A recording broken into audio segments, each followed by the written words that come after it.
Biko ekenekwa m unu biko ị na-abata na this live video biko kabarụ na tap your like and share button, and also try as much as you can ka tag alụ eke hit afọ ukwu na this video. Yes, try as much as you can biko, as much as you can tag alụ eke hit afọ ukwu na this video, because enwere ozi dị oke mkpa nso ijizere ya.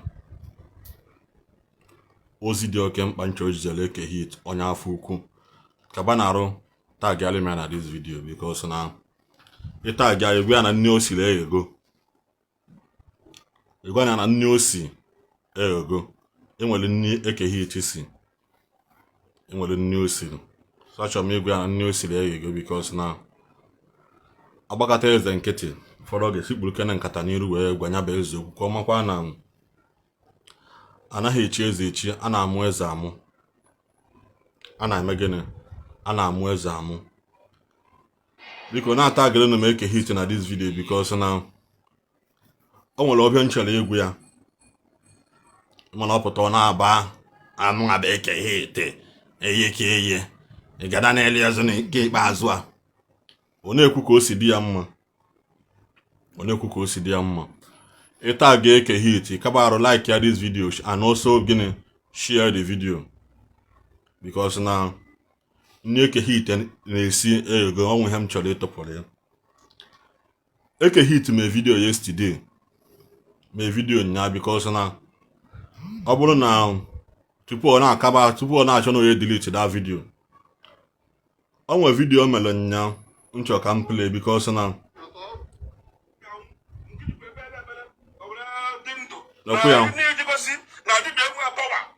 this is what your plan is. Oh yeah, your plan is double. Iri Ji fasting and prayer. But I want to ask the question now. That your God, have you not failed you? Now, eke hit nwere mana kemgbe nwanne nya, kemgbe nya enwe first video ime isi na ya akpọ pastor afa, the only pastor in respect na Nigeria ya bụ ibulu obulu ọgwụ pụta na anọ ya nwa ka ị na-eke respect ya na ibulu ọgwụ pụta na ọgwụ ibu na arụ a na-arụ ya for seeing the man of God. Na-echekwanụ ka ịkpọ the person afa, ịkpọrọ ya afa. It's obvious na ihe anyị na-eme bụ gịnị, content creating ka ị na-eme eke hit. It's very obvious na gịnị, no content creating ka ị na-eme,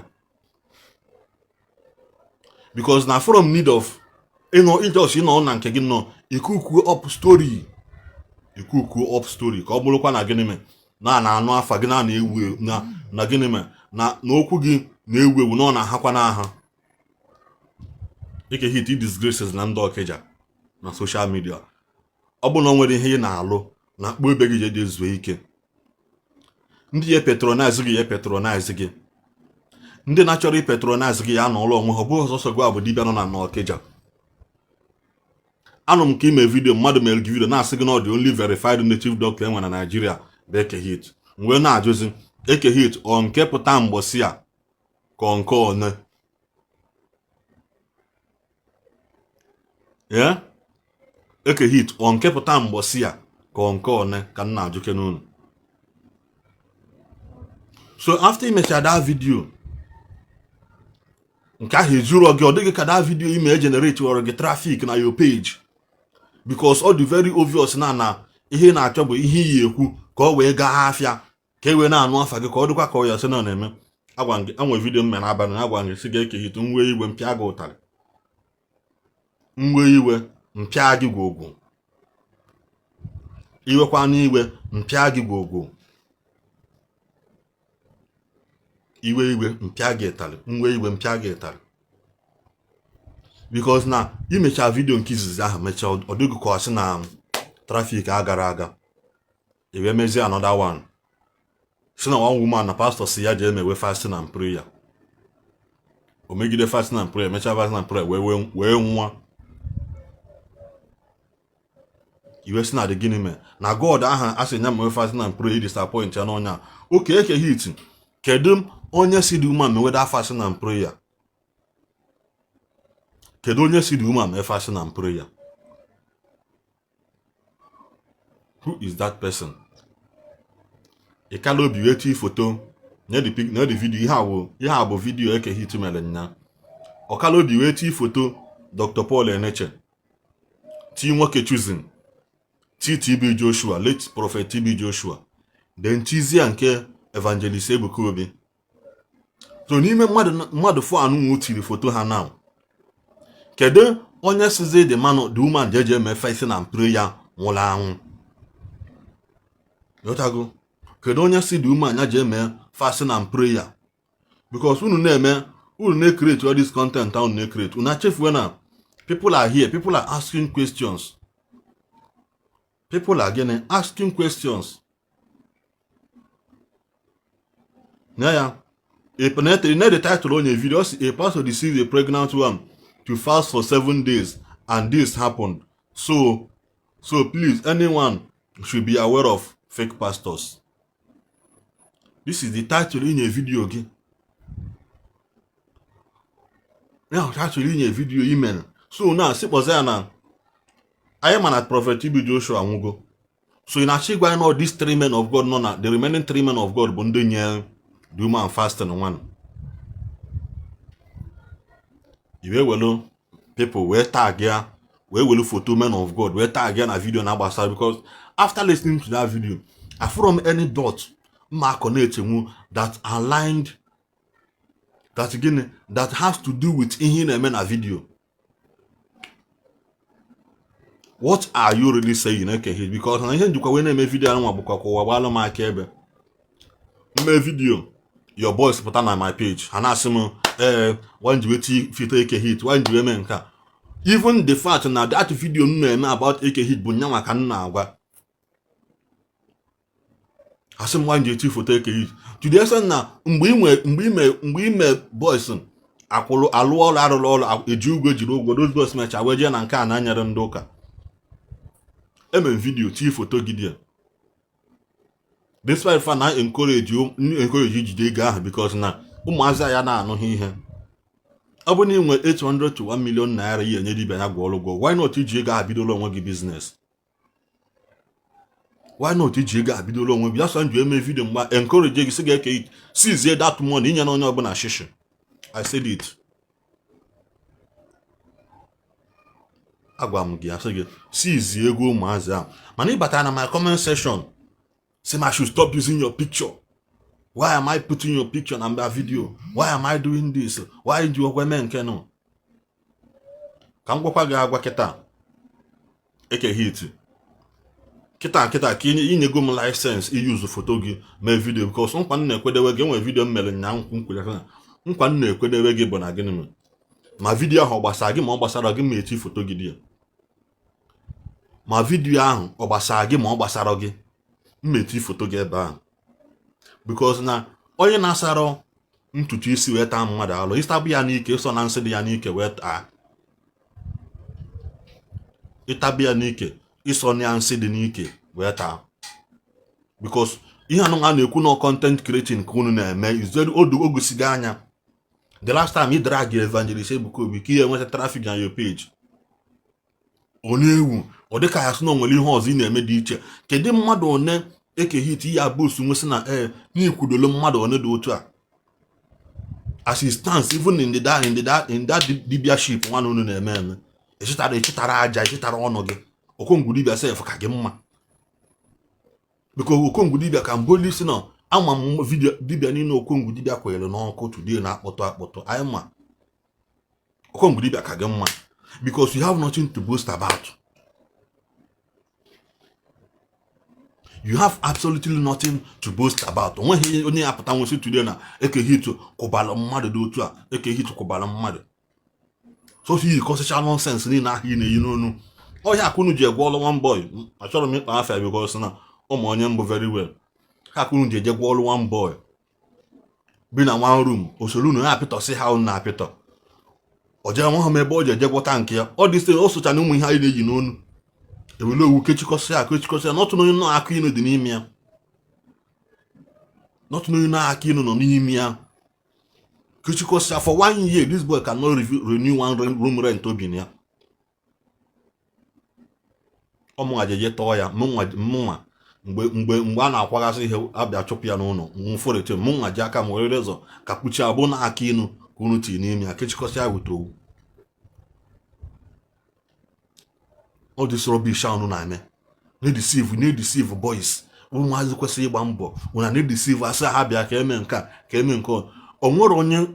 Onwere dibịa nọ na east anyị ndị eastern niile eastern region niile nwere ọkọma. Ọ bụ na ego esere okwu agwọ ọgwụ agwara ọgwụ gara aga. Ịmala ihe ị na-eme focus na ihe ị na-eme. Enwere onye pụta sị today na omenala ya ana. Onye ọbụla anya Kristo na omenala ya na nkịta nke echi amara ịhụ na mana uyu people a unu ha anaghị eme omenala ihe unu na-ebute bụ ọgwụ ike ka unu na-ebute deceive people. Eke hit ihe unu na-ebute bụ ọgwụ ike ka unu na-eji ebute deceive ndị mmadụ. Inwe lọk mgbe ahụ iji evangelist Ebuka Obi ka ịsha nụọ. Inwe lọk n'igwe kredo laikele gị. Inwe lọk n'igwe kredo jos gbaa aka like this na-ego small hint ịgbanaga. Everyday akpọ gị na social media. All these bloggers ị na-asịsị na-epromote gị. All these bloggers ị na-enye ego ka ewe na-epromote gị. This part ị na-aga abụrụka part of promotion. JPAC kwuru egwu wee sị gịnị say what you can wait, say what you know, say what you can gịnị you can defend. If people are not practicing omenala dọnọ n'ime na-alafu ụmụazị ma dọnọzia n'ime na-etikọ isi na isi. What has video ị na-eme has to do with late prophet Ibe Joshua dị nwụgolo anwụ. A na-ekwu n'ije na mọchụarị mgbe ni jeje mecha ndị nwụrụ anwụ vidio. Enwere ekwu mgbe ahụ n'ije mọchụarị kedu ka dibịa na-agwọ ọgwụ na-eme omenala azụgoro na-eme omenala. I don't know why our people lack thinking. Dibịa na-eme omenala bụ no dibịa. What is your business to do with mortuary? Ịmakwa na dibịa ikwesịrị ịdị na-aga mortuary. You have no business there. Mana ọdụtụ unu na-agwọ ọgwụ ike na-eme mpụ na aghụghọ. Ije mortuary sị ka ije nọ na mortuary wee mee vidio na ị na-egosikwa na onye gịnị kwanụ. What are you trying to prove? Imegide nke ahụ ọ dịghị ka ọwa ọkọrọ kịta ije buru foto onye nwụrụ anwụ attach na video si na asị nwaanyị wee mewe gịnị ya mewe fasting. Somebody like Dr. Paul Eneche is somebody that has blessed me so much. Dr. Paul Eneche has somebody that has blessed me so much. Unu nwa na-eje unu chọọ ime arrange testimony unu ewere ụka shine ba. Onwere onye bịa chọọchị onye testimony na asịsị egosi n'iru ya.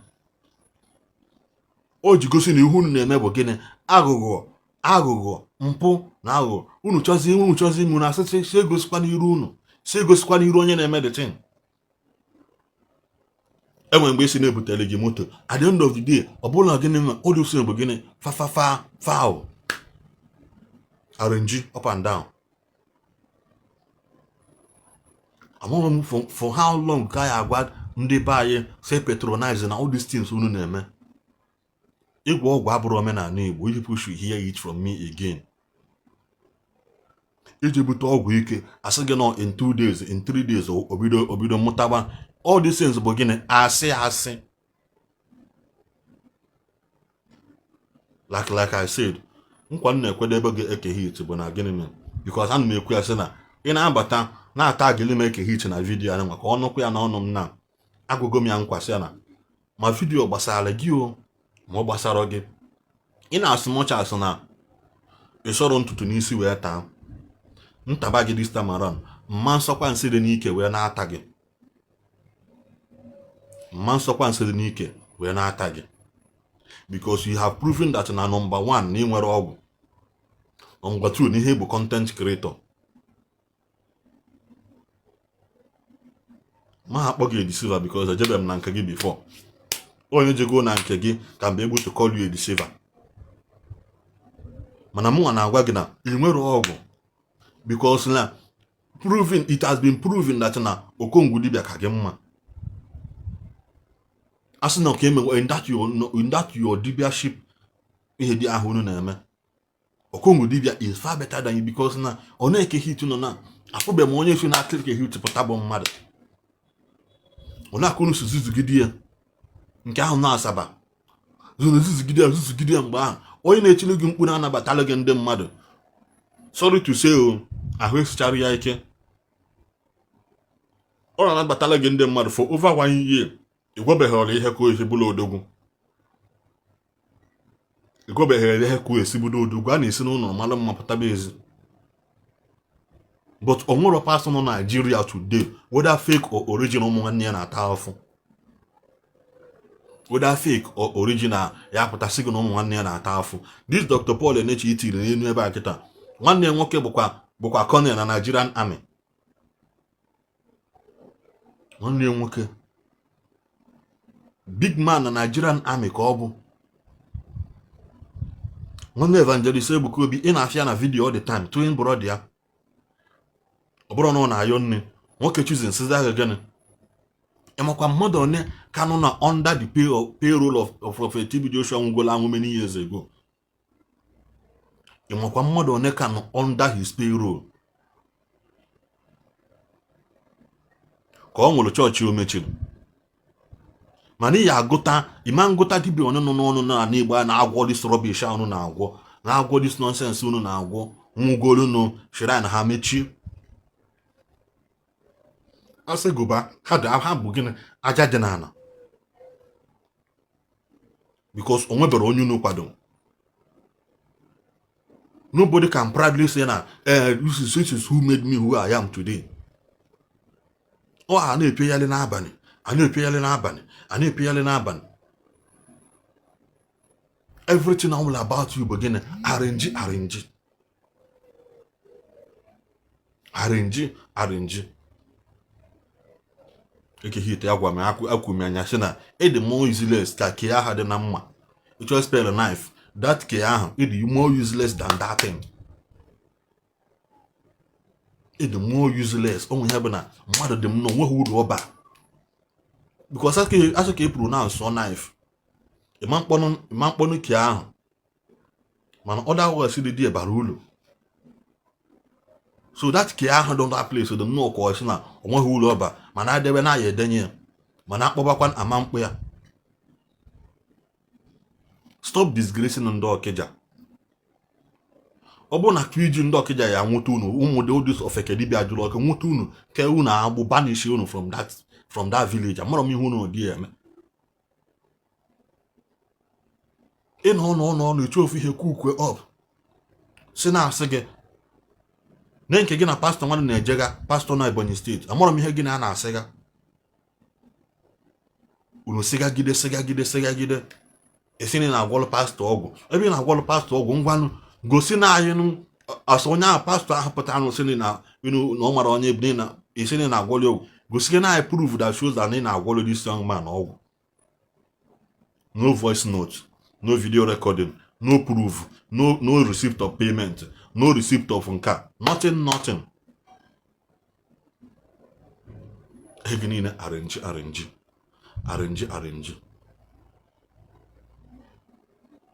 Eke hit. I'm saying this now to the hearing of everybody. Mma na-eme video gbanyụ na tag photo gị there. Enyiwa nwa ha gbawa gị isi. Because ịpụta na like this now, ewepụta onwe gị. Decide ya na ihe ya na-alụ bụ content. Isi na ya agba content eke hit mewela onwe gị content zuo ike. Ịchọ ijoin comedians ha, ịchọ ijoin top O ha, ịchọ ijoin ihe dị a. All these people na-eme content creating, go and join them and leave the leadership alone. Ọ bụ na o doro gị anya. Everyday ihe unu kpụ n'ọnụ na-asị na ụka ya ana na ụka sị na gịnị me na tradition ya ana chechechechechecheche a na-ekwu ya ọbụla okwu. Who does that? Ebe unu na-ekwedo aka bụ na pastọ sị ha ana pastọ na-asị na ọkụ ọgwụ ya ana. Ọgwụ unu je deceive boys ya ana because unu ngwọcha jee TikTok Just TikTok, just one case scroll let TikTok now for like 10 minutes or 5 minutes. You have a young man, young boy. Isi ka iche ekizi ya ọ bụrụ na o jegodi pete aka n'ụmụ na ọ bụ isi anụ unu na-eme nwa na-agwụ na-ekechi without telling them the implication of what you people are doing. Unu na-agwụ na-ekechi everyday unu nọ n'isu everyday unu nọ n'isu nke a tomorrow unu esuwe nke a nwanne echi unu esuwe nke a echi unu esuwe nke a. It's high time ha ebido investigate bụ unu. It's high time ebido investigate nke ama na akụ na-adị na ndị mmadụ na-efu n'ala Igbo anya. It's high time ebido investigate bụ unu. Unu ekwuke na kpodo spas unu ji agwọ this nonsense unu na-agwọ. Unu ekwuke na ebe unu si eweta ya. Because ọkụ ọgwụ ọbụla na-alụ ọrụ na-eli ọbara. Ọkụ ọgwụ ọbụla na-alụ ọrụ na-eli ọbara. What are you people putting in that thing? It's high time ebido investigate bụ unu. I will investigate you because now you people are always good in a poke news n'ihe na gbasara unu. Anwa ka esi jide gị na eke hit sigo ke provide Canada passport ebe till photo 1 2 3 people no here dị ndụ one anwụọla. Are you lying against the dead? Because onwe ihe unu pụghị ime. If you can go to mortuary ka i wee mee video o nwere ihe unu na-apụghị ime.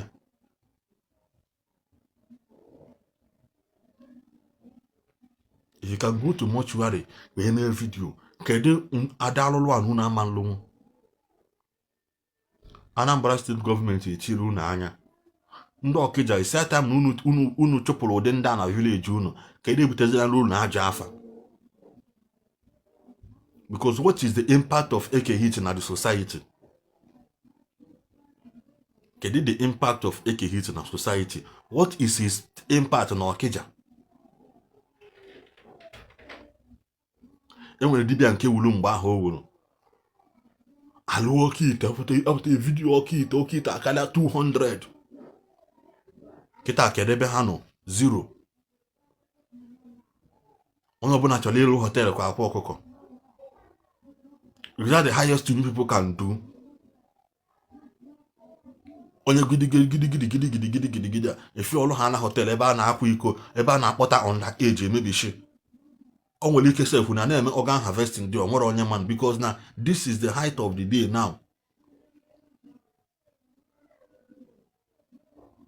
This is the height of the day now. Onye nwudezi na ndị Igbo akịta anaghị anaghị ego na-achụ ofu ya bele na-arụ gị. Ịsada na egburu onye ahụ bele ọ na-ebele ya hapịa na ọdị ndụ ọnwụ ka mma. Hapụ onye ahụ na ọdị ndụ ọnwụ ka mma. You people are not doing anything about it too.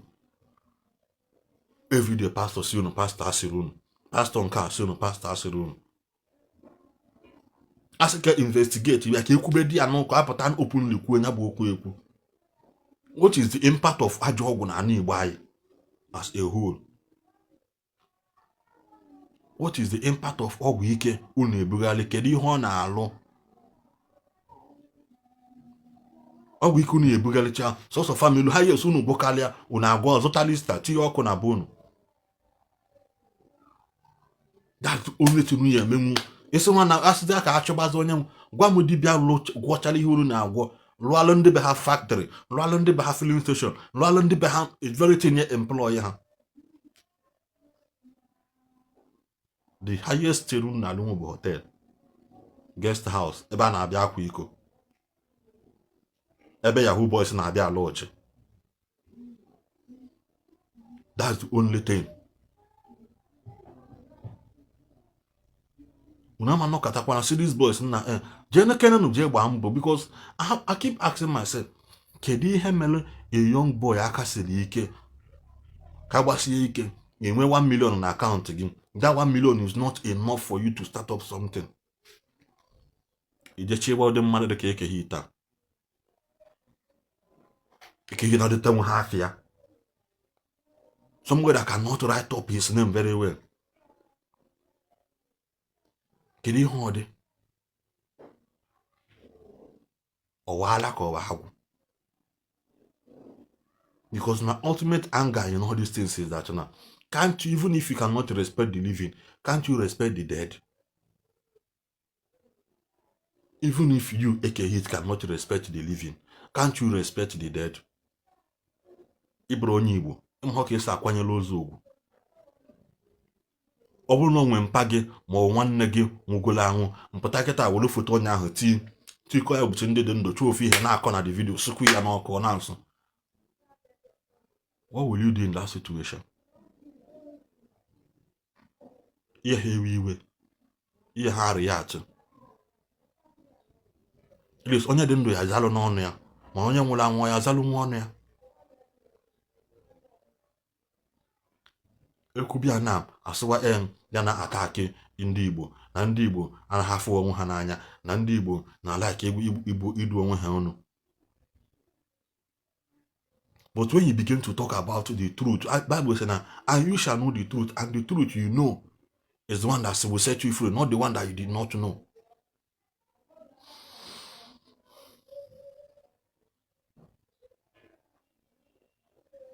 Yemena hinjikwali have is that now. Eke hit nisili. There you go. And I like him kusi we again at this end of the year like this. Keta. Ke we ka chikota ge. Ke we logi mechi ahụ. Enwe video governor eziokwu yesterday. Enwe video governor eziokwu yesterday. O chile eke hit anu awone. Because na a na-ekwu nke a so na-ekwu ọzọ. Because after the need of mmadụ ịpụta na a teacher video mechi ihe na nwere isi eke hit. Be very, very careful. Be very, very, very, very, very careful. Because what I hear said to Kwaku said. What I hear Megin, what I hear said to Kwaku said to Mbaho or Hewakwa. Mbaho Megin or Hewakwa. I'm put up one.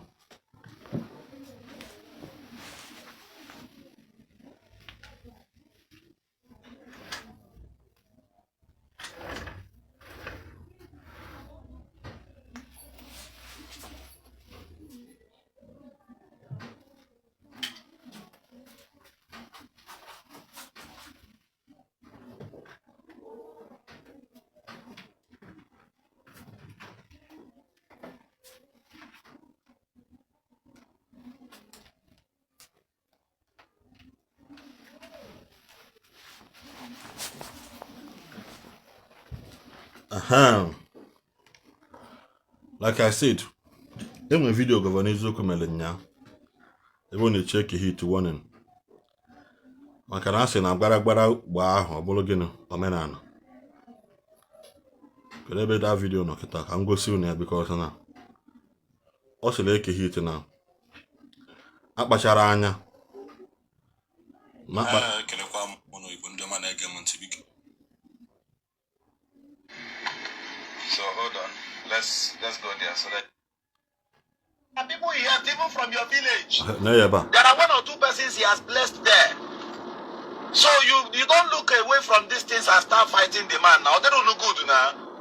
Allow the dead to rest.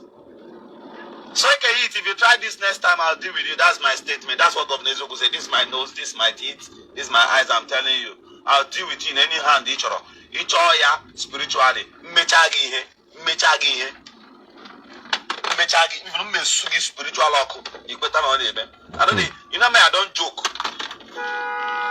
If you fuck with me, if you try that anymore, eke hit nkatogo. Iki na keja. Udele na erozu na kibaza. The last udele now is me that will come and devour you. If you mess up. If you try it again, and I'm telling you, the best you can do, if you want to challenge me personally, Adam Radio, if you want to challenge me personally, off ya udibia pere, botamborogo. Ya chitakwa na eba kadio chijere, botakwa mborogo ji akwango. That's parable.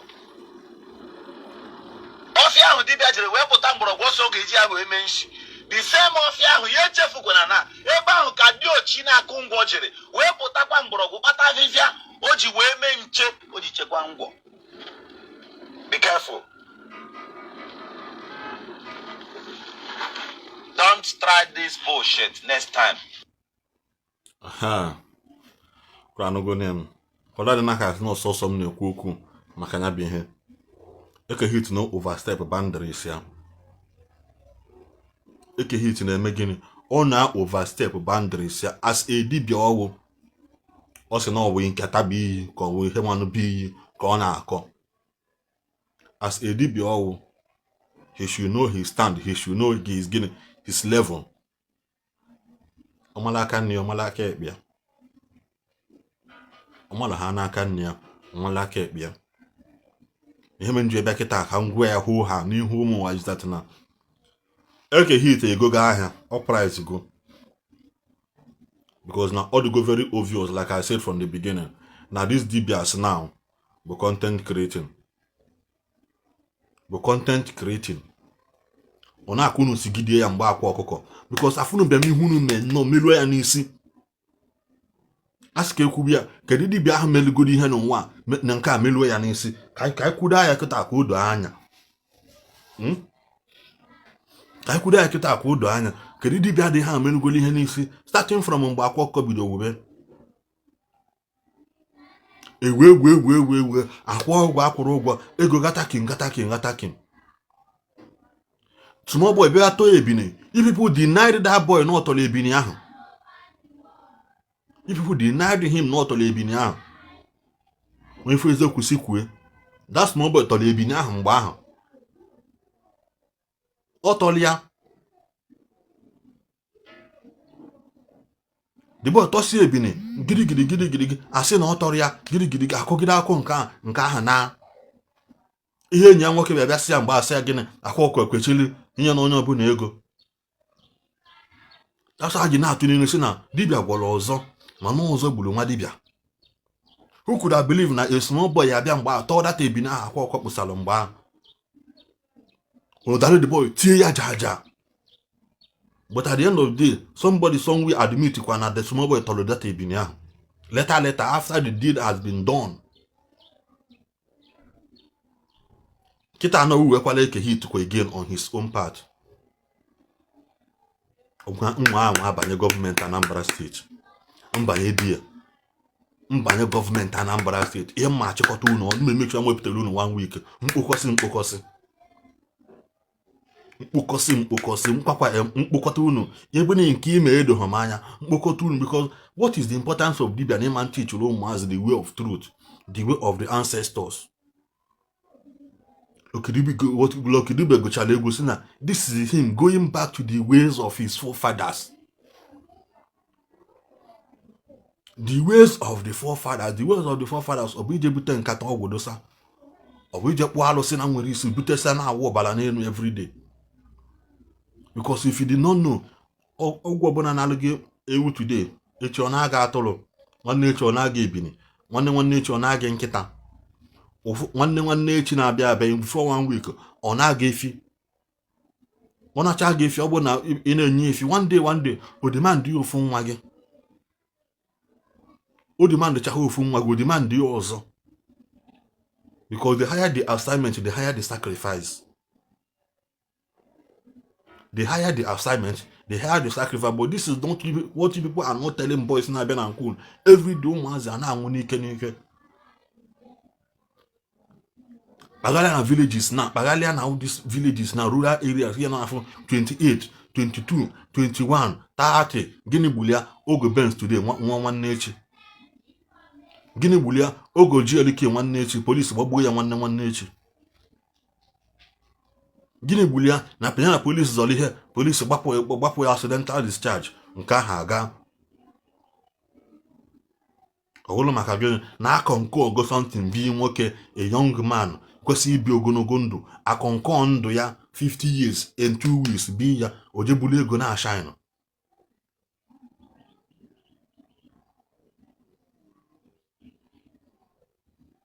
Ogoteza Lexus 3 gina wana kuno na akpa ya efia agbaki accidental discharge young boy anawa. Then this thing now make again mgbe alụsi ego na Asaba na-ekwu na-akpa afa ọbịa deceive boys eti ya mgbe ahụ n'ogo private jet of $25,000 ka ọ dị gịnị ka ọ si n'ogoro private jet ahụ mgbe ahụ. So today mụ na gị na-abụrọ na-ekwu okwu ahụ, this is close to 3 years or more than 3 years now. Private jet anyị afọrọ ya anya. Onye aka ha si ewepụta different format every year. Kịta anụnwa now, all those boys niile ahụ nwere Okita pakịrị na nke akwa ọkụkọ m. Because a na-ekwu okwu si na-ekpokọrọ okwu, all those boys niile nwere Okita pakịrị line up that place. Kedu ebe ha nọ today?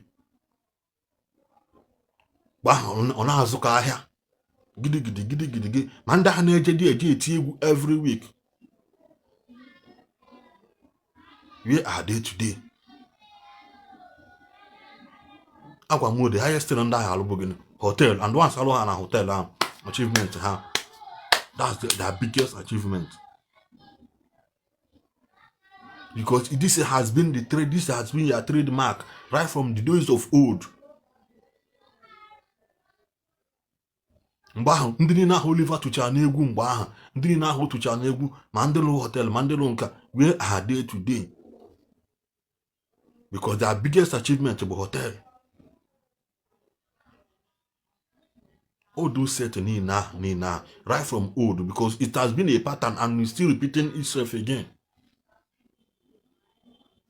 Arụsị ego mechaa nke gidi ọ kpọtara ya na J Park mgbe ahụ anwụrụ J Park ka emeghara ese ngwodogwurugodo ọlụa họteelụ nke ya. Today kedu ebe ọ nọ? Pịa ọkụ adajụọ na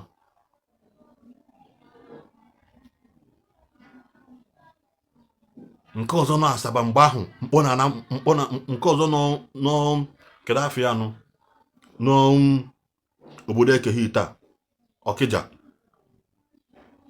Ebulu ozu na-agba na ịntanetị mgbe ahụ, wele na-terrorize boys, na-terrorize people, unrest here and there.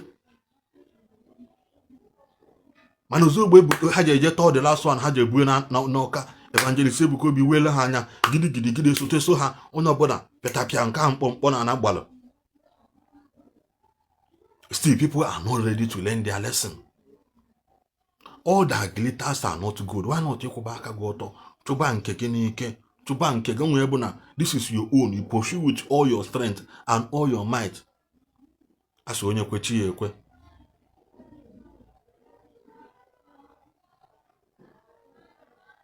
Ije location like this, ebunite mmanwụ eme nke all these things bụ gịnị?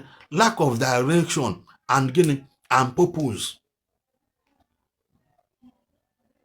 No direction, no purpose.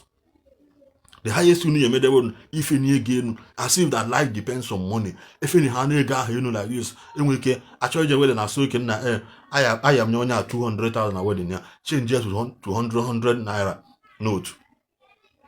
After if you need gain audio money, if it's a loan go after a group as so can I bought 300,000. Return 150,000, you 150. Audio entertainment here and there. Ọgwụ agbọkwa n'iyi akwa red. Iyiri akwa red kechasịa. Ịbata na Ndi Igbo akịta o nwere ezigbo mmiri ihe eje na Ndi Igbo asị ka itulu mmiri nwa. We understand the fact that the development are coming into town. People are being developed because now mmiri ahụ na-ehu ehu is no longer enough to serve the people. We know that. People na agbapụzi mmiri na be ha kịta nwa. But what happens to the maintaining the origin eji wee mara obodo? Onye ọbụla na-ayịzala eze nwaanyị eze nwoke asa arụ na mmiri achụ aja eme nka. Corruption here and there.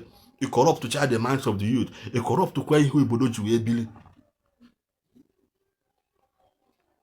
O mere n'izu onwe because here je kwulukwa because a lot of you people know obodo Igbo una amara ihe na-aga on na Igbo because ebe ya nọ libido ogwu one day mmiri ahụ ị na-echu 10 years ago ije were obodo Igbo ịnata isoko ka ije negharị anya agwa gị na ụzọ mmiri ahụ echie na anaghịzi aga ya aga.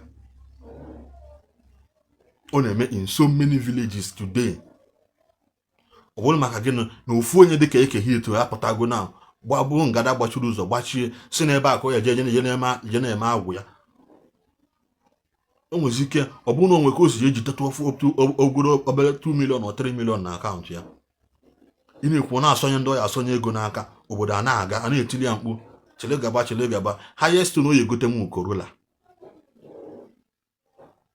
cheke garaji eke hit. Gwa m ezigbote moto nọ na garaji eke mgbela ka eke hita ogo kalịa ogo Corolla ọmango na Highlander ogo Corolla ogo Toyota ọmango nwe ezigbo Benz nya. He can't do that. O nwere ike ochiche ochie Highlander 1998 model or 2000 ọ na-agba ya because all these things ha na-eme you can never see them do something tangible. Ejeze na mmiri obodo akọrọptụwa ya mebishia ya mmiri na-ehu ehu na-agala onwe ya mmiri amụta gị esi na mmiri ahụ ị na-eje etu ya na-aṅụ until ị mara ihe. Somebody etonite dara dị mmiri itigide m a na-agwọ na-aha gị ihe ọbụla ịma mmerụ na mgbe chi dị ka ụwa na-afọ gị na-abịa ihe ọ bụ ezigbote ihe. Let me ask you people, that n'ịma mmenwu mgbe chi dị efifie na mmadụ na-afụ ibe anya na-afọ gị ka isi afọ m nkịta iji pụta na-abịa ihe ọ bụ ezigbote ihe. Everyday anwụrụ ọkụ na-akwụ na shrine gị. Everyday iwelu nzu ka ị na-eti n'oke onu gburugburu jekwa je eche ihe anyị na-eti mkpu n'oke onu anwa go and work on your health. Ọgwụkwa ịbata ọkụkọ na ewu. Go and work on your health. Go and work on your health. Ya na-enye gị na medical advice ka na-enyezi gị na eke hit afọ nsị. Go and work on your health. Ihe na-agbakwa ịbịa defend the rubbish.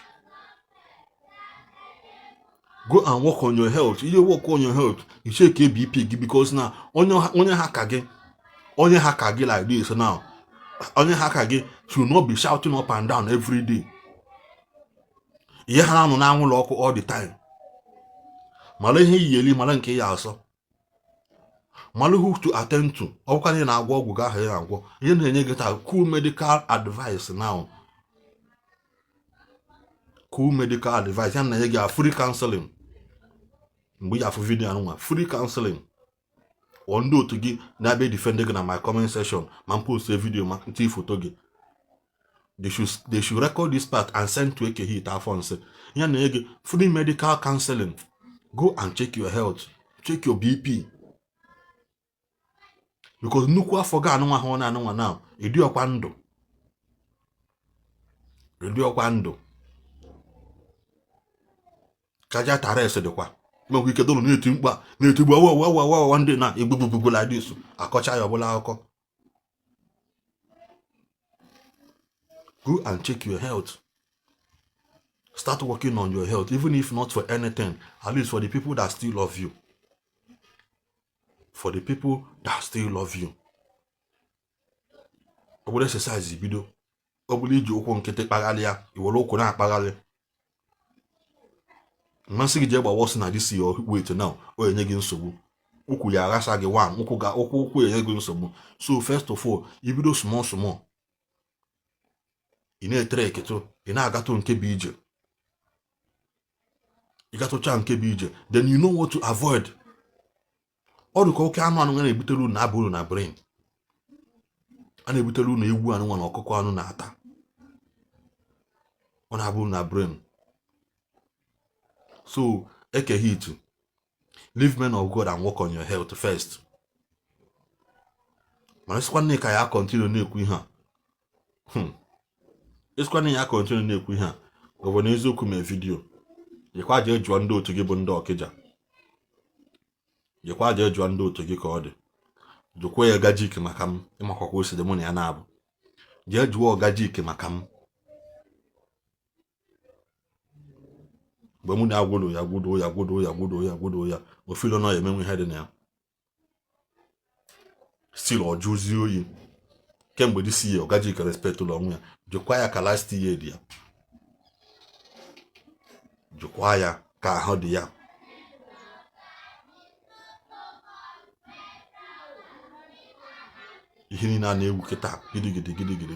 What are you people doing for the betterment of our neighbor? Every day na akpolo pastors no kam chicken unu na unu bụ ndị dibia. What are you people doing for the betterment of our neighbor? Because the highest unu ye gote nwụrụ onwe unu bụ lista generator. Onye gwogide ha na gote nwe Corolla na abụ nke nya na nwunye ya na akwụrụ ụmụazị ụgwọ school fees anụ bụzi ọnụ a na-ebute na national unu na-egbu na-ata anaghịzi ekwu okwu nke ahụ. Rice unu na-enweta rice for free. After that, what next? Can your village stand up as true son of the soil? Si na nwa bụ nwa nke anyị onwe obodo ji eme ọnụ. N'ọzọrọ ndị dị otu a n'akwụkwọ, n'ọzọrọ ndị dị otu a n'akwụkwọ, n'ọkụbara onye dị otu a, n'ojikwa kpọọ enyi ya nwoke nọ Lagos, kpọọ ndị na Abuja, kpọọ ndị nọ Dubai, ana edelive ahịa, akwụdo nwa gbacha abọghị nata ọgana setụrụlụ, asị oke no ekeghị ite kwudoli ya. Because all these things are new, because you people have nothing to offer. Content creators, all in the name of leadership, unu na-eme. Agwa m from mgbe m bido video asị gị na ekehit okongwu dibia ka gị mma, because okongwu dibia no matter na ọ na-eme ka onye si na-adịchara mma, he was able to put some of you through na social media. Unu wepụta wee na-achọta mgbada unu na-achọta. Unu nọ gịnị unu n'ime na social media bụ treasure hunting. Unu na-ahụ ntụ na-amụ net na mmiri onye nwudotalụ achị ya. If you cannot respect the living, respect the dead, ekehit. Na-agwa gị na as onye chọrọ ịgwa gị nke bụ eziokwu. Let this mistake you may be your last. Because on the day of ignorant, ignorant na inweke ike sị na ịmara ama. If you go to Imaramo, you have to that's way mmadụ si pay for his or her ignorance. For example, gota dị n'ụzọ. Ịbata na that territory for the first time, ịmara na gota dị na ya. Ị gaa ebe a dakpị na gota ahụ. That gota did not forgive you because ịmara na gota dị ebe ahụ. That gota ama forgive you. You must pay for it. So that next time ka ịmụta ihe. There are so many ways to teach people lesson. Mistake can't make. Can't boy no mistake. But let it be the first and the last. And what the actually bully before. A petabia you biko. Mahane boogie. Ndahana sige. Tea photo. Tea nka video. They will not be here again to control you boy hair set. Wagi sige na nanki me material. Nobody will come and arrest you in agwu. The most important thing in agwu one na for mother bia na ka igwu ole o sige igwu we 1 million ka igwu ole mele ihe o sige mele ya. We people begin to have problems is that na asigi me ihe or una happy has unu memewe ihe ozo. That is where people are having big problems. Mana nkwa asing na mwa decide go kwa mu my video na-eme na gbasara ekehit na gbasara ekehit. Mma na-eti foto ekehit here because you did not respect the dead. Weti foto nke gị. Mma na-eti yo nwere ihe ya. You cannot do me anything. Nwere ihe ya eme nwụ. Ho ha. Because ọgwa bidolia. Evangelist Ebuku bịa pụtabe today kpọọ ga-afa se ekehit. Na gịnị me na gịnị kwa nka na kwa nka. Nwoke choose na put up all guys because all these guys doesn't even know that you exist. Man, only you tell them now, most of your gullible followers, most of all these charlatans I want to do no kembu, feel like I think when you have 50,000, 20,000, how we want beer, say Igbo say anwolo. They feel na never back and dogo. Obude back and do de, and obude back and do bido, and obude back and dogo. This men now attack every day native photo her. They don't even know that you exist. Okay, choosing Amaroge. Dr. Paul and Nature Amaroge. Yeah, boss, I abundant about how him. Okay, hit if we. Let's leave matter of men of God aside. These people have mastered the act of connection and building men. They have built men, they have built societies, they have built heaven. They are in a point of they can never go down again. And a level like this. A mother, you can never go down. And we'll hear one man who got the highest money a man can make in his life, but his first 1 million. Beginning, his first one was not the highest, that's the hardest money working with him nowhere. But the man say cross and that's 1 million na Gabazia. And what the place always once you pass it, once you get to the stage of you can feed yourself 3 square meals every day comfortably without calling people for help or calling anybody for help. The man and you overcome gonna lack. No go sit me. No we don't work you, no stage work you in life yourself. The man at you go, you got to go some things. But when you are still roaming around, cho onye ya beba ke onye ya beka makela aka. You need a mkpu just for you to have 50,000 or 30,000. You will see boss ya nwolo. You better.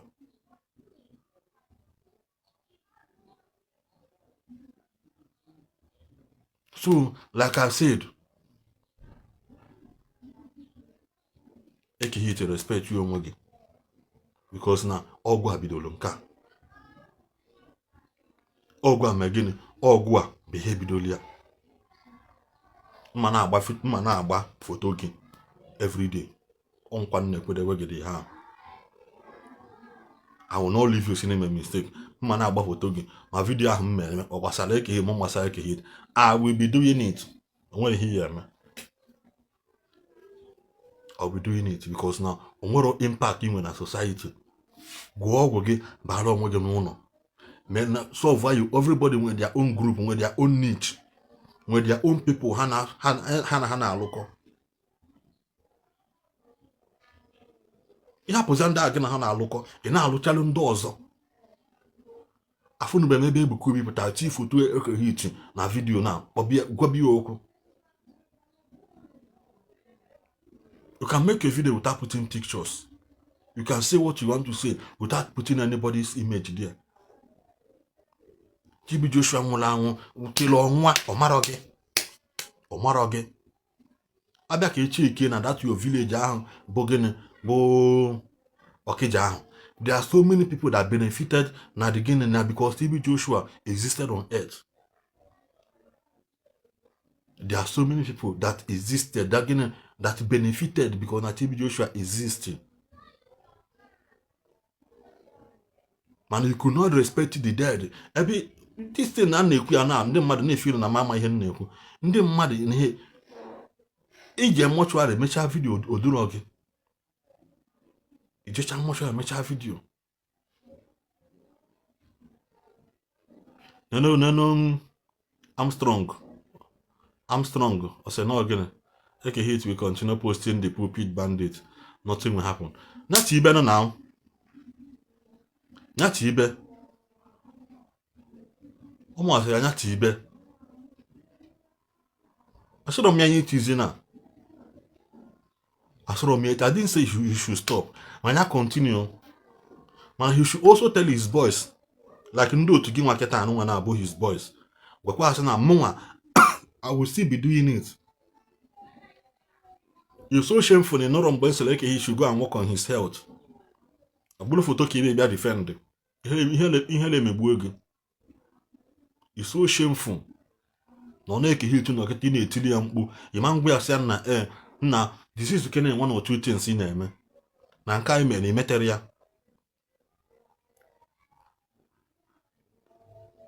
I open a challenge to Eki. Obu Ishi ka di amma no mo ihe ọ na-eme. Nyati photo TB Joshua again. My video. Yati ya my video. It's a promise and it's a challenge. I don't know if you know okay, you should do it again. You should quietly do it again. Una kunu si jinja mmadụ kwagbo ya n'ọkụ.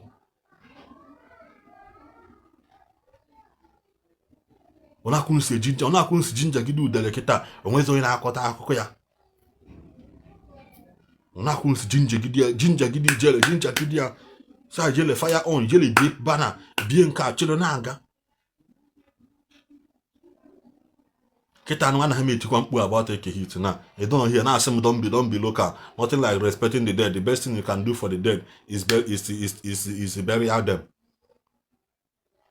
The best thing to do for the dead is to bury them. Akwya? Muso wadiro. Obu no nwe mpa gị ma nwanne gị nwugola anwụ. Ma ọ nna gị ochie anybody ebe na ime nwugola anwụ na family send them photo ha ka m gwara ha mewe video. If there's nothing like respecting the dead. Obu no nwe photo gị your brother, your relation, anybody that is so dear to you, them or anybody in that has been an impact in your life, send them photo. Imagine no nine or one young go na bone. Send them photo. Nobody is perfect in life. If you have reasons to put you with your picture, he will. I ain't do nothing, bro. What's about you? Can I show you, bro? Mgbe chalo Igbo mala onye na-agwa aka sịrị na akụnye isi jinja gide mmadụ tigbu ya n'ọnwụ ya mgbe ke hit bịa mee apology video because no ihe na-achọ ịdabata ya ka ebe nọ mgbe ahụ kedu ebe nọ mgbe ahụ ọrụ nwa na-asọpọtụ ha na-eji nja na-ekwu ihe ị na-achọrọ ikwu. If you cannot tell somebody when he's wrong, say na this one imekwana na odirokwa mma. This one ime na odirokwa mma. Me ya do otu a na this one okwu nke adirokwa mma. There's a correction in brotherly love. You correct ya mmadụ brotherly ụmụ ihe bụ na correct each other with love for ihe Bible ukwu. Man imecha that video na your caption na caption eke hit na that video o si na gịnị me ka anyị ide ya you ejiofo na maro ihe na-aga on o si a pastor deceived a pregnant woman to fast for 7 days and this happened. Kedu pastor di ha n'ime these 4 people otu photo ha kedu pastor di ha? That's what I'm asking him. Ibe ebe a na-edi ha na-agba ka moto. I'm strong ejiofo. I'm putting it to you now.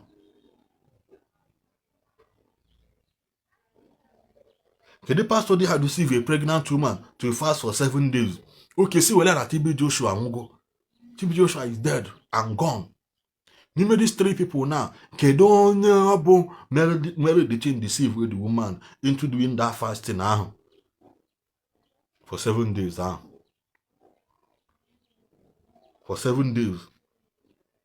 Nanya. I want to call your name. When I did ask my when I look at him, ask me, you're not a man. You put a man, somebody kill your wife. And then make what an end there. I'm okay about Mucha or not an end there. The whole name. I believe for a 1 year I didn't do. And then I tell you, I'm a nugget John Walker. Or man like me fast in prayer. You can pray, you can worship your God. Because I'm not whatever we are. When as long as that is someone say that's okay, I get Bava, a body of Bava, or if you had in Tua, you will actually realize that the next day back asthmatic. Where was he again? I can't order. The requisition you Messi better, get fast in prayer, or Messi the pastor. Why you are going on? Or why you are the connection? You have fake pastors. There is very fake over the world. Doing fake miracles. Do you? Look at Kita. Mago Abeji or fan when they defend this is probably one of the 4 because if from inside the Hogema. If from inside the Hogema, probably the 4 of them. What proof does Ekehith have in making this video and woman? No, this among these 3 men of God not here, but when you sell the woman, then we fasting for 7 days. It's not probably the 4. You know, when kuna TB Joshua wula nkwa, ni mara TB Joshua nwugo. Anyway, one who over. Only ne so eke hit na mekwana ka eke hit. Ni ne so eke hit na make eke hit. Bro, if eke hit talk about good thing, TB Joshua, did you won't ask eke to stop that TB Joshua is late? Manisi here, probably one of the 4 pastors. Every me here. You na type here can do that for the wall of school for the first time. When I type ni ku ka so na for the wall. What else? Nothing is wrong in what he said.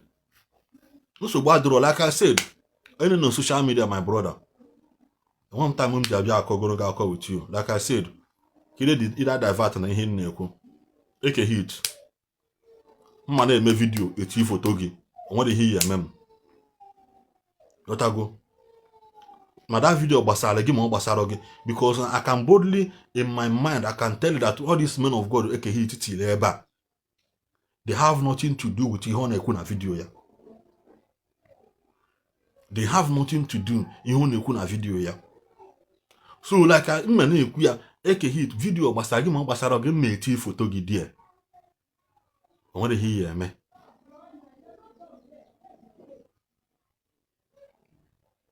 Onwero ihe ya eme.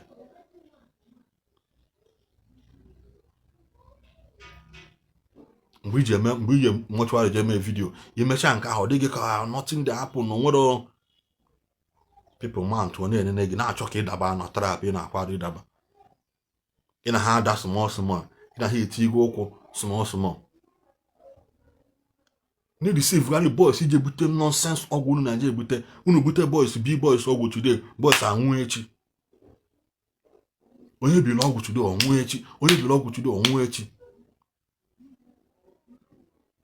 Agwọrọ mmadụ 20, mmadụ 2 ele, nye mmadụ 2 ofu anwụ hapụ ofu. Ajụgo m unu, all these boys ị na-ajele na nke akwa ọkụkọ. Je bute chọọkị ite ahụ mgbe ahụ. Kedu ebe ha nọ? Ọha nwa na-alụ factory today. Ọha nwa na-alụ ụzọ tata. Ha na-alụ company today. Ha na-agba the latest car today. Ha alụgo the latest owner today. Ha egogo iPhone 16. Ha egogo Samsung Fold. Ha egogo Tecno Pro gịnị nwanụ ka eji agba game a na-ele 540,000. They have not done it. Okay, ita ha agwụchala mgbe ha. What is the benefit? Nothing. Allo, the highest thing the dibia me bụ ịlụ gịnị hotel. Ndị nwana ọgwụ, how many of them were able to develop their father's house? That's the Okwu society. Small boy tole ebini. Na nchịkọta ka m nọ ihe anụ ahụ.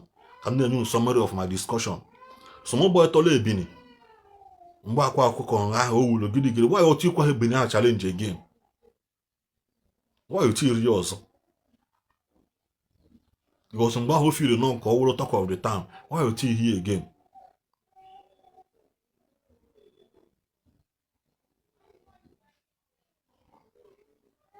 Nke ahụ gaa alụsị ego na Asaba pụta mgbe nke ya gbidi ogo private jet $25,000 ka $250,000 ama ego n'okporo afọ a. Today mụ na-aga na-abụ na ihe nọ ebe anụ akịta eme vidio anụ afọbe private jet ahụ the highest na o mekwara again gidi alọ hotel obieli ya. All those boys bịa tiri agụ mkpu mgbe ahụ nekwa nke na-anatali ya ego nke na-abịa eme itili ndị mmadụ na-akụli abịa gbararam ma bodyguard ahụ bụ chest like this. Why can't you make this people odogwu ahụ face? A na-esi n'ụlọ malụ mma pụtaba ezi. Why can't you make that person ahụ odogwu? At least ndị na-abịa afụta gosi na okay, there's evidence to this person. Not everybody not around him now succeed. You onye ọbụla apụta ha na ke akwa red ka ha nzu ebe anụ ụdalụ ndị Igbo anyị deceive. All in the name of going back to root, all in the name of getting an enemy here forefathers. When you chief in here forefathers mere dị iche na ihe anụ ndị anụ na-eme.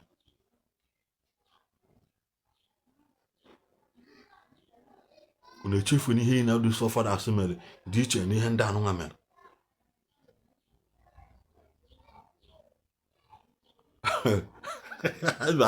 Akwefogo Ejiofo, Akwefologe. It's all those people that participated in 100 days fasting are they not successful? Now, Akwefo kanu ikwu. Now, ihele yemebu gina. Ihele yemebu gina.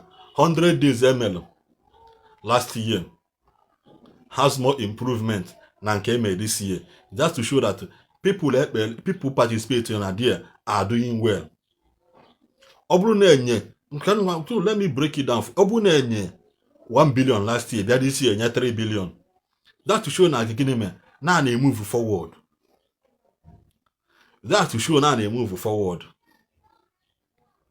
And I got Ajojo Kanjo say, mad all those people now, how many of them can be able to proudly say na nanje work it and anke onya noro lolo?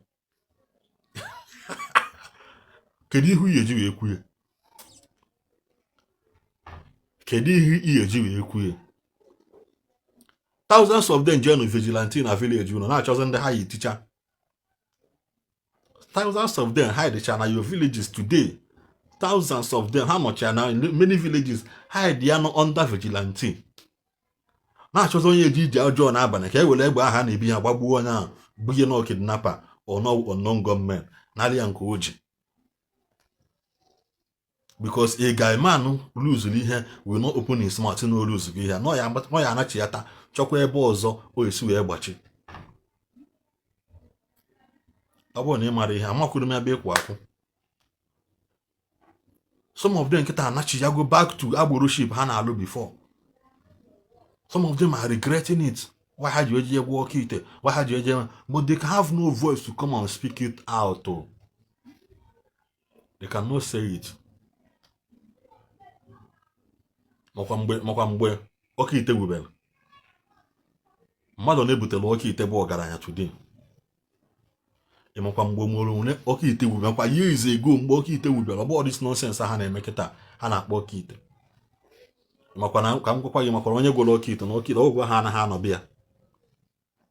Ka nye gị free counseling now.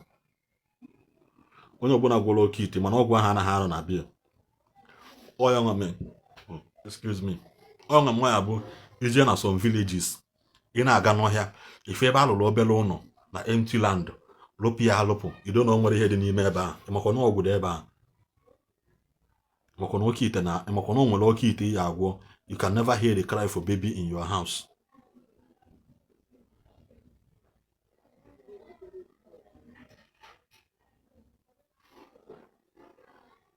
Maka na o nwere oke ite ya agwọ oke ite ahụ ọ na-anọ ebe ụmụazị na ebe akwụ egbucha ha ncha. Ịmakwa na ata okwu ike a na-eku ume ka mmadụ ọ niile na-eku ume makwa na oke ite na-eme ya ebili mụrụ unu just nọ na social media nwebe ihe unu fugo. You don't know those things. Onye ọbụla na-ebulu oge oke ite adosa na nke dibịa ọ na-ebu ya ka ọ na-ebu ya edosa na nke dibịa edeshọ na dati na na-alụ ọrụ.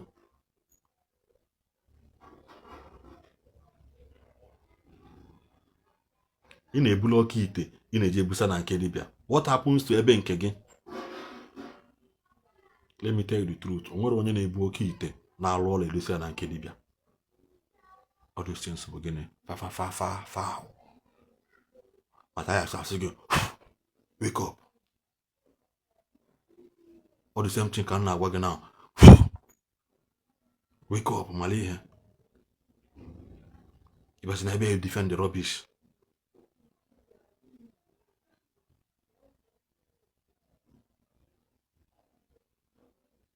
Ị na-ego Benz, gịnị ka oke ite bring more money this year? Kedu ihe oke ite na-ewetali ya this year? Ekwuwe ọ ndị dibịa kụziri ndị pastọ ka esi eme mmadụ arrest.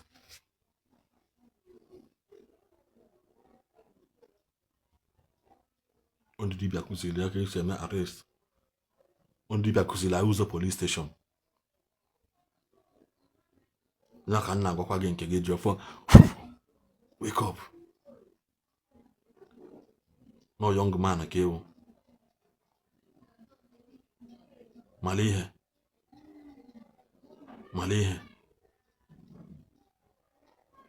ọkụ ọbụla na-agụ ewu today na-agụ nkịta tomorrow ya anaghị nwa echi. Mgbe mmiri enwere describe ka esi agwa oke ite, a lot of you kpọrọ ya ihe na ọ mara ihe ọ na-ekwu. Unu ga nge ọwụte Matthias unu distract ya the message ọ na-ekwu. Ezigbote oke ite ọbụla na-eli mmadụ. Onye mmụọ ya bịpụta mgbe a sị gị na pantị girls efue, pantị mmadụ efue. Maka na onwe all these people ọ ya bụ ha dị na cha uche nwaanyị you bury something inside the girl. Ikpulu, idide, agwọ, those things ọ bụghị ọgwụ, ọ nara eme exist. You don't know na film nke na-asị Nigeria movie chop my brain gịnị mali ihe ọ bụla art na film nwere story behind it. Ihe ọ bụla afọ art na film has a story behind it.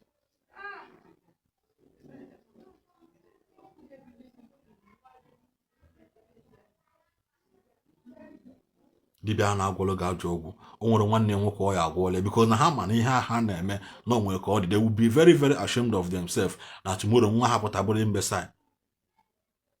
Ka ọ na ịmara na onwe onye abụ ọgwụcha ọgwụ chụdị ọpụ kịta ọmụwa imbecile here and there.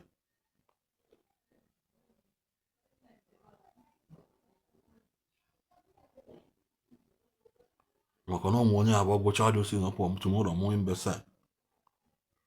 Mana nke a ha na-eme today ha na-azị ekwe boys bi ezie ndụ n'ozi anụ nwaanyị nwanụ. That is why people like us were not here in order to wake somebody like you up.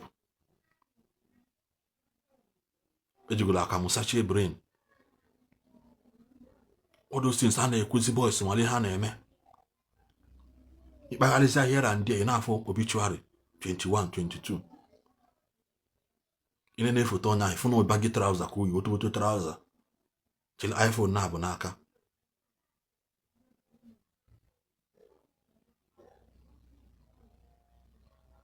All these things ha na-eji ebi boys today. Ajọ ọgwụ ike. Boys are not bring because all they teach them is how to make money. They don't teach them how to live long life again. And as akụziri another nwezi onye apụta today ọ mgbe gbaa na 20 ka a na-asị na nwa bụ nwa ha. Mana today our boys are living a life of no be go tell me what you go do, but at the end of the day that person no know what him they do. At the end of the day that person no know what him they do. Ka ngwa gị akịta ka ọ baa gị n'isi. Mana mmadụ na-etonite mgbe a asị tie nwa ihe na ọ ya anakwa n'iyi, tie nwa ihe na ọ ya ana n'iyi. Isozi na nda. Why are your parents at that time na cry saying na isozi na onye dị otu a maka na gịnị? Have you ever gone back and asked questions saying na ka ime isozi na onye dị otu a? Because that's gonna prove up now. What an elder sees sitting down. Also quite a child will go enokwu no man fear.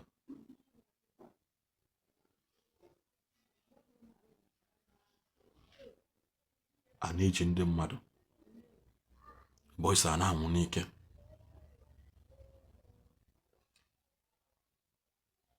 A young man fụchara ihe ọ fụchara n'ụwa anụmanụ na-ewepụta wee gụọ egwu wee sị gị na gịnị n'ụwa mgbede ka mma. Ọ bụrụ mmadụ na-akpata ego n'ụtụtụ, ọ bụrụ mmadụ na-akpata n'ehihie, mana ọ bụrụ mmadụ na-akpata n'abalị. Enwe ndị ede n'ụtụtụ, nwe ndị ede n'ehihie, nwe ndị ede n'abalị. Mana ejeje bulu nke ahụ kwesịrị ịdị n'abalị ụbọchị a n'ụtụtụ gị enwe n'ehihie. Ịma ndezi ndụ ka nka enjoy ihe kwesịrị enjoy. Take the message and leave the messenger. Take the message and leave the messenger.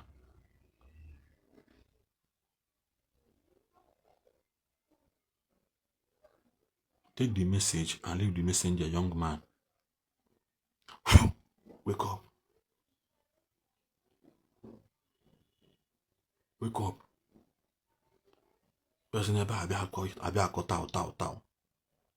There's a lot of things going down na Igbo Akita. last week erumo na ebudata IDC kodon IDP camp ka ebudata na Igbo anyị ugwu Awụsa ọgwụla ndị ugwu nwere ana n'ugwu Awụsa karịa ndị Igbo anyị ana one dị na Igbo anyị nwan o ana erosion lichago ana embuze lichago na Igbo anyị ana one dị na Igbo anyị a na-echebu na tala IDC camp dị nke ọbụla emere asị kpụrata ya na Igbo anyị kata uri ya red nke anụmanụ na eri ya asịkpụta na ọka mma na eri ya wana anụmanụ na Igbo. What happens to clear Sambisa forest ka ha jemewe ha chọrọ ime dị iru nwere last week ọ na-efere ya na news efere ya na news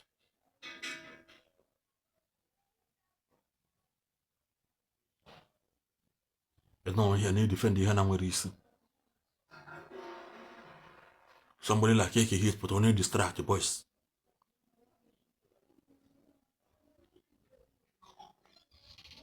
Eke hit no long way, but I blame people that goes to him. Because now we wouldn't buy another boys in the Tony J boy. A just boy Ndi Igbo. When I can't go more about lawful, but as I said now, there's a shortcut to this thing. That is what brings our problem today. I'm going to na-achọ shortcut. Chefza na ogbu n'ike na ana n'ike. Ike onye ji maka eji wee ma elia. Ike onye ji maka eji wee ma elia. Ehele megbo your ancestors discover toothpick. Mana ancestors don't touch any discover plane.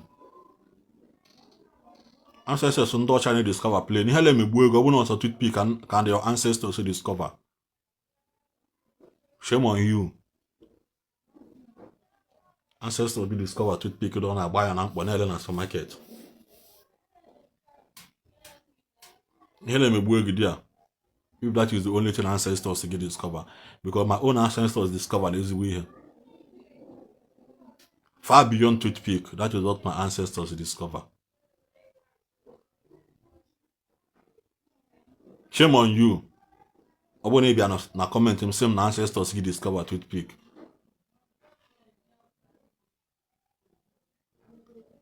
What proof do you have ancestors he discover toothpick? What proof do you have?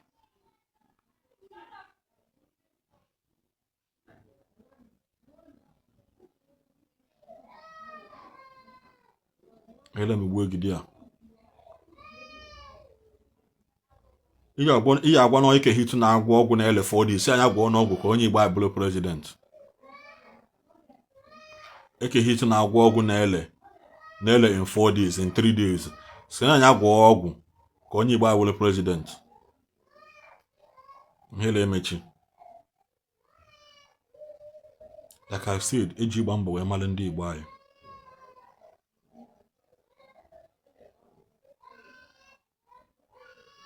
Agba mbọ la lose agbata ihe na ya.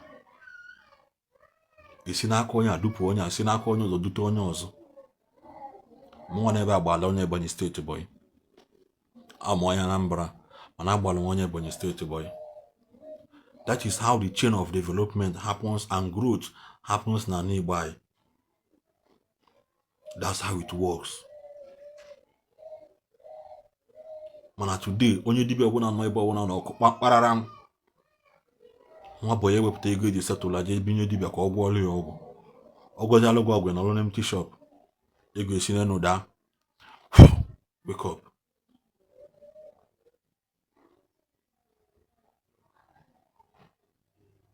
Ọgwụchazialụ gị ọgwụ ego esi n'enu daa. Some people nọ na prison today. Ọ bụrụ people ihe ndị mmadụ deceive ha. Sa je bulu nu ntụ gaba.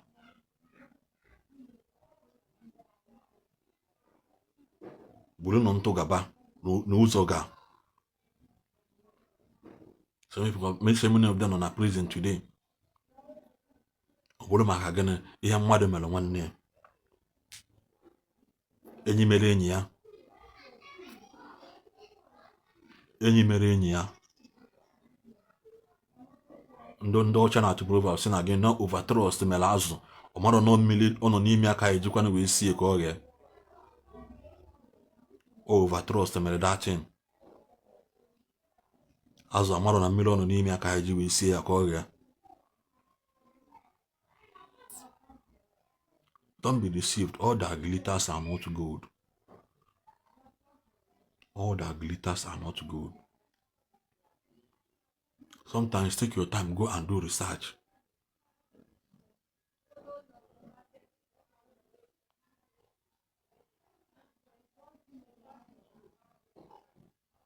All that glitters are not gold. Take your phone, make any research. You make now all these things on Agapa. What did your phone get when that corner and then they believe him? There is much to be done. There is much to be done.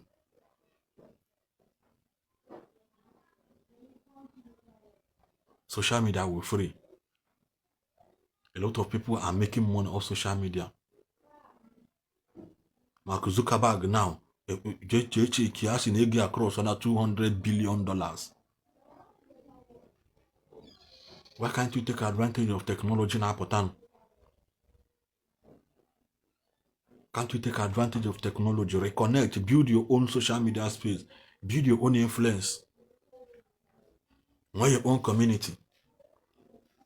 Make video equal to mother gegante.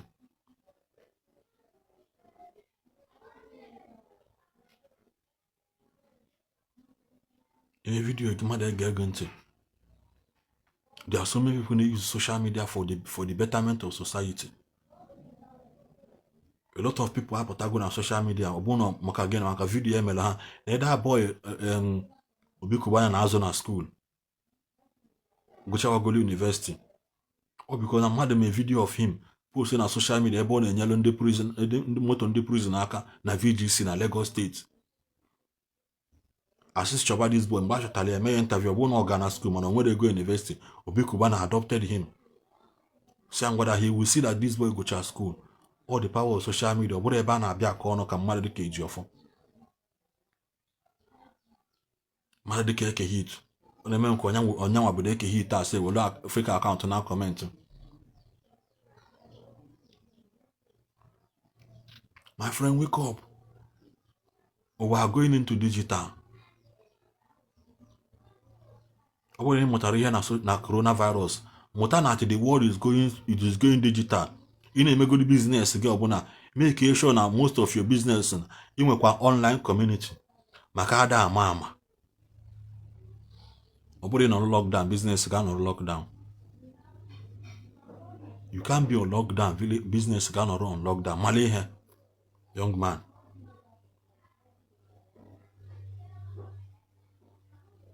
Malay. If on social media, be a corner. Go through my page. Open on him again. I can on social media. You will not see me here. You will not see me post anything. If I don't have anything to post, no long when. No long when. You have my mail shop. Before social media, people has been existing. People have been making impact on the society. Social media, apata. When you heard so much, Ndi Igbo is social media acquisition for something good. Well, I name me her job. When on Ndi Igbo aka somebody like Portable Zazuno, or a million on what today? Nobody. And the Mali hand and Patana do her carbon kai. Only book women are the assessed but Yakubu Quatuya. Correct good on you, name back correct Portable or Mali. Correct you only back at or saying I check what business you're down.